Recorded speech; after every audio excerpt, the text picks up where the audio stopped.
ದೇಹದೊಳಗಿರತಕ್ಕಂತ ಎಲ್ಲವೂ ಏನದವಲ್ಲ ಈ ದುಷ್ಟ ಶಕ್ತಿಗಳು ಹೋಗಲಿಕ್ಕೆ ಸಾಧ್ಯವಾಗ್ತದ. ಇಲ್ಲ ಅಂದ್ರೆ ಹೋಗಲಿಕ್ಕೆ ಆಗುವುದಿಲ್ಲ. ಅದಕ್ಕಾಗಿ ಪರಬ್ರಹ್ಮದಲ್ಲಿ ಏನಪ್ಪಾ ಅಂದ್ರೆ ಗುರಿಯನ್ನು ನೆಲೆಸಿಕೊಂಡು ತ್ರಿಮೂರ್ತಿಗಳಲ್ಲಿ ಐಕ್ಯವನ್ನು ನಾವು ಭಾವಿಸಬೇಕಾದರೆ ಸದಾ ಏನು ಮಾಡಬೇಕಂದ್ರೆ ದೇವಿಯ ಜ್ಞಾನವನ್ನ ಮಾಡಬೇಕಂತ ಹೇಳ್ತಾರೆ.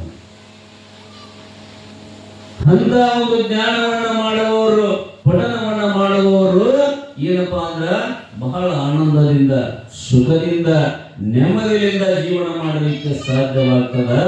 ಅಂಥವ್ರಿಗೆ ಜೀವನ ಮುಕ್ತಿ ಸಿಗ್ತೈತಿ ಅನ್ನುವಂತ ವಿಚಾರವನ್ನ ಮಾರ್ಮಿಕವಾಗಿ ಈ ಒಂದು ಜೀವನದ ಲಿಂಗ, ದೇಹ, ಈ ಶರೀರದಲ್ಲಿ ಇರತಕ್ಕಂಥ ಅಷ್ಟವರ್ಣಗಳು ಏನದಲ್ಲ ಈ ಎಲ್ಲ ಇಂದ್ರಿಯಗಳು ಸ್ವಲ್ಪ ನಮ್ಮಿಂದ ದೂರ ಆಗಬೇಕು. ನಾನು ಕಂಡುಕೊಂಡ್ಬಿಟ್ಟೇವೆ, ಅದು ಎಲ್ಲ ದೂರ ಆದಾಗ ಮಾತ್ರ ಮನಸ್ಸು ಸ್ಥಿರವಾಗಿ ಉಳಿಲಿಕ್ಕೆ ಸಾಧ್ಯವಾಗ್ತದ. ಅವಾಗ ಏನಪ್ಪಾ ಅಂದ್ರ ಜೀವನ ಮುಕ್ತಿಯ ಒಂದು ಐಕ್ಯತೆಯನ್ನು ನಾವು ಕಾಣಲಿಕ್ಕೆ ಸಾಧ್ಯವಾಗ್ತದ ಅನ್ನುವಂಥ ವಿಚಾರವನ್ನ ಇಲ್ಲೇ ಶಿವನು ಆ ಋಷಭನಿಗೆ, ನಂದೀಶ್ವರಿಗೆ ವ್ಯಕ್ತಪಡಿಸ್ತಾ ಬರ್ತಾ ಇದ್ದಾರೆ ನೋಡ್ರಿ. ಅದಕ್ಕಾಗಿ ಜೀವನ ಮುಕ್ತಿ ಆತನಿಗೆ ಆನಂದವಾಗಿ ಗೌರಿ ಮತ್ತು ಪರಮಾತ್ಮನ ಆನಂದದಿಂದ ಭಕ್ತಿಯಿಂದ ಕೊಂಡಾಡಿ, ತಂದೆ ನಾ ಇದರಲ್ಲಿ ಜೀವನವನ್ನು ಕೇಳ್ತೀನಿ, ಬಹಳ ಆನಂದ ಐತಿ ಅಂತ ತಿಳಿದುಕೊಂಡು ಅದನ್ನು ಕೂಡ ಈ ದೇವಿಯ ಪುರಾಣವನ್ನು ಯಾರು ಓದ್ತಾರ, ಇದನ್ನು ಯಾರು ಪಠನೆಯನ್ನು ಮಾಡ್ತಾರ, ದಿನನಿತ್ಯಲೂ ಕೂಡ ದೇವಿಯ ಸ್ಮರಣೆಯನ್ನು ಮಾಡಿ ತಮ್ಮ ಕಾಯಕವನ್ನು ಯಾರು ಮಾಡ್ತಾರಲ್ಲ ಅವರು ನಿಜಕ್ಕೂ ದೇವಿಯ ಭಕ್ತರಾಗ್ತಾರ ಅನ್ನುವಂಥ ವಿಚಾರ. ಅವರಿಗೆ ಯಾವುದು ಕೂಡ ಜೀವನದಲ್ಲಿ ಕಷ್ಟಗಳು ಬರುವುದಿಲ್ಲ, ದುಃಖಗಳು ಬರುವುದಿಲ್ಲ, ಸದಾ ಆನಂದಮಯವಾಗಿ ಇರಲಿಕ್ಕೆ ಸಾಧ್ಯವಾಗ್ತದ.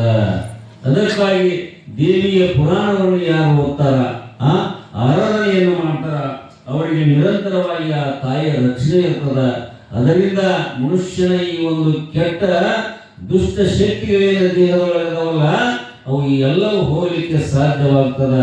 ಅದನ್ನು ಮಾಡಿಕೊಂಡು ಹೋದಾಗ ಮಾತ್ರ ಪ್ರತಿನಿತ್ಯವೂ ಕೂಡ ಓದಬೇಕದನ್ನ. ಇಲ್ಲ ಅಂದ್ರೆ ಹುಣ್ಣಿಮೆ ಅಮಾವಾಸ್ಯೆಗೊಮ್ಮೆ ಓದಿ ಆ ಮನಸ್ಸನ್ನ ಪರಿಶುದ್ಧ ಮಾಡ್ಕೋಬೇಕಾಗ್ತದ. ಅಂದಾಗ ಇದರಿಂದ ಮನುಷ್ಯ ಏನಪ್ಪಾ ಅಂದ್ರೆ ಮುಕ್ತಿ ಹೊಂದಲಿಕ್ಕೆ ಸಾಧ್ಯವಾಗ್ತದ, ಪರಮಾತ್ಮನ ಕಾಣಲಿಕ್ಕೆ ಸಾಧ್ಯವಾಗ್ತದ ಅನ್ನುವಂಥ ವಿಚಾರವನ್ನ ಇಲ್ಲಿ ಮಾರ್ಮಿಕವಾಗಿ ಪರಮಾತ್ಮ ಏನು ಮಾಡ್ತಾನಂದ್ರ ಆ ನಂದೀಶ್ವರನಿಗೆ ಹೇಳಿದಾಗ ಬಹಳ ಆನಂದವಾಗಿ ನಂದೀಶ್ವರ ಆ ಗೌರಿ ಮತ್ತು ಶಿವನಿಗೆ ಮಹಾಮಂಗಳಾರತಿಯೊಂದಿಗೆ ಸ್ಮರಣೆಯನ್ನು ಮಾಡಿ ಜ್ಞಾನವನ್ನು ಮಾಡಿ ಆ ಜೀವನ ಮುಕ್ತಿ ಯಾವ ರೀತಿಯಾಗಿ ನಾವು ಕಂಡುಕೋಬೇಕು ಅನ್ನುವಂಥ ವಿಚಾರವನ್ನ ತಿಳಿಸಿಲ್ಲ ಅನ್ನುವಂಥ ವಿಚಾರ ಈ ಒಂದು 18ನೇ ಅಧ್ಯಾಯದಲ್ಲಿ ತಿಳಿದು ಬರ್ತದೆ ನೋಡಿ.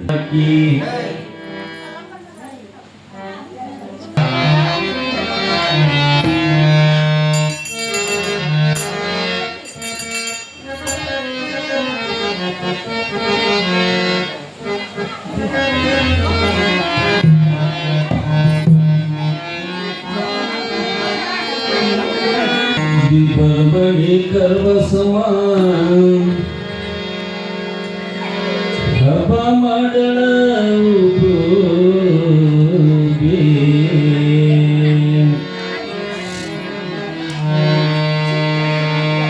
बड़े कर्म समान हवा मडल बड़े कर्म समान हवा मडल